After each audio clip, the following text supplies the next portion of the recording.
এটা মানে দশকের পর দশক সবচেয়ে পুরনো স্মৃতি নিয়ে আছে লাল বাহাদুর ক্লাব। লাল বাহাদুর ক্লাবেরই একটা বড় সার্বজনীন দুর্গোৎসব আজকে, যার খুঁটি পূজা উদ্বোধন হলো। এবং এই উৎসব এটা সারা মানে শুধু আগরতলা নয়, সারা রাজ্যের মানুষ তাকিয়ে থাকে লাল বাহাদুর ব্যায়ামাগারে কি করেছে। এই যে মানুষের একটা আবেগ জড়িয়ে আছে, এবং সত্যি এটা একেবারে হৃদয়ের অন্তঃস্থল থেকে এই আবেগ সারা রাজ্যের মানুষের, যে লাল বাহাদুর ব্যায়ামাগার আমাদের সার্বজনীন দুর্গোৎসবে যেতে হবে। আমরা জানি না তাদের কতটুকু আশা পূরণ করতে পেরেছি বিগত দিনে। এবারও আমরা হায়দ্রাবাদের গোলকোন্ডা, এটা বড় জানেন যেটা একটা বিশাল স্মৃতি, ঐতিহাসিক জায়গা, ওইখানটায় অনুকরণে এবং সেটা আমাদের করা হচ্ছে। আমরা স্থানীয় শিল্পীদের একটা প্রাধান্য দেওয়ার ক্ষেত্রে গত প্রায় 2 দশক যাবৎ লাল বাহাদুর ক্লাবের কার্যকর্তারা, কর্মকর্তারা তারা বিশেষ উদ্যোগ নিচ্ছে।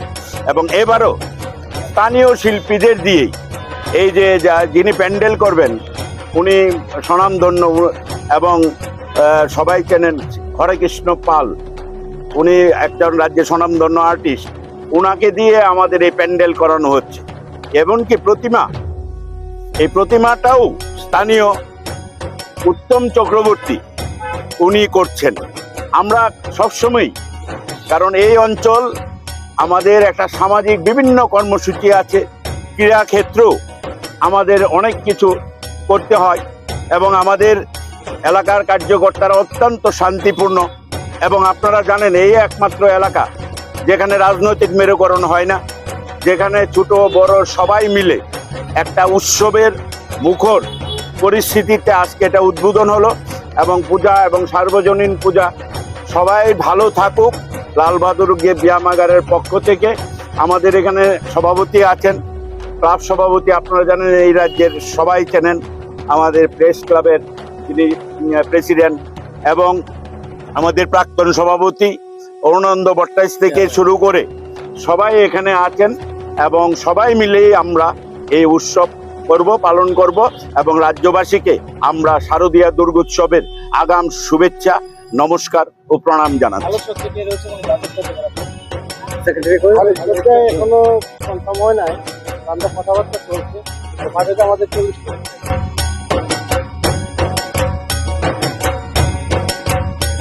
তোমাদের এবারে বাজেট কত আছে?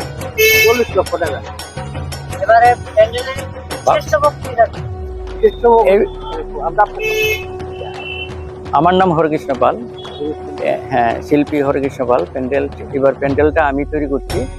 এইবারে যে আমার যে ভাবনা, দক্ষিণ ভারতের অবস্থিত গোলকোন্ডা, তার যে ভাবনা, হ্যাঁ সেই ভাবনাকে নিয়ে এবার আমার যে উপস্থাপন লাল বাহাদুর ক্লাবের মধ্যে। গোলকোন্ডা সম্বন্ধে একটু বিস্তারিত অল্প একটু আপনাদেরকে বলছি। গোলকোন্ডা দক্ষিণ ভারতে অবস্থিত। এটা একটা দুর্গ নয়, এটা একটা রাজনৈতিক, অর্থনৈতিক এবং শিল্প সংস্কৃতি একটা পীঠস্থান। এই গোলকোন্ডা কাকাতীয় যে রাজবংশ ছিল 11 থেকে 1800 সনে প্রতিষ্ঠা করেন। তারপর 1364 সালে সুলতানরা এটা একবার দখল করেন। কিন্তু দেখা গেল যে গোলকোন্ডা ভারতীয় সংস্কৃতি, পারস্য সংস্কৃতি এবং ইসলামিক সংস্কৃতির সংমিশ্রণে তৈরি করা হয়েছে, এবং সেটা সম্পূর্ণ এটা একটা শিল্প প্রতিষ্ঠানের জায়গা। এক সময় ভারতের হীরা বাণিজ্যে পৃথিবীর মধ্যে সর্বশ্রেষ্ঠ হীরা বাণিজ্য সেই গোলকোন্ডার মাধ্যম থেকে করা হতো। শিল্প শিক্ষার্থীর কাছে সেই গোলকোন্ডা একটা বিশেষ একটা দ্রষ্টব্যস্থান, এবং ভারতীয় সংস্কৃতিতে এটা একটা দলিল এবং একটা নিদর্শন স্থান। এটাকে ভিত্তি করে এবার গোলকোন্ডা উপস্থাপন করার জন্য আমার সেই ভাবনাটাকে নিয়ে আমি এবার লাল বাহাদুর ক্লাবে প্যান্ডেলটা তৈরি করছি। নমস্কার। আপনাদের আলোকসজ্জা কিরকম আলোকসজ্জা এখনো আমাদের কনফার্ম হয় নাই। আশা করি, আমরা আশাবাদী যে আমরা আলোকসজ্জা একটু ভালো করে দেখাবো এবার। ত্রিপুরাবাসী উদ্দেশ্যে কি বলতে চান? ত্রিপুরাবাসীর উদ্দেশ্যে বলতে চাই যে এইবারের যে ভাবনাটা এবং আলোকসজ্জা সহ আলোকসজ্জাটার মধ্যে এবার একটা নতুনত্ব থাকবে সেই ভাবনা আছে এবং আলোকসজ্জার সঙ্গে কথাবার্তা চলছে এবং সেটা আশা করি এইবার লাল বাহাদুর ক্লাবের পূজা দেখে দর্শকরা সারা ত্রিপুরা রাজ্যের মানুষ একটু আনন্দ সবাইকে আমরা আহ্বান জানাচ্ছি। আহ্বান এবারকার ঐতিহাসিক আমরা করতে চলেছি।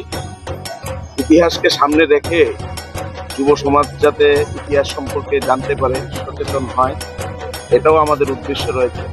তো সকলকে আহ্বান রাখবো, আমাদের এবারকার সার্বজনীন দুর্গাপুজোতে আপনারা অংশগ্রহণ করুন, স্বতঃস্ফূর্তভাবে আসুন। আমরা যতটুকু পারি হৃদয়ের অন্তঃস্থল থেকে সকলকে আগলে রাখবো। আমরা আইন শৃঙ্খলাকে সবসময় বজায় রাখবো। আপনারা আসুন।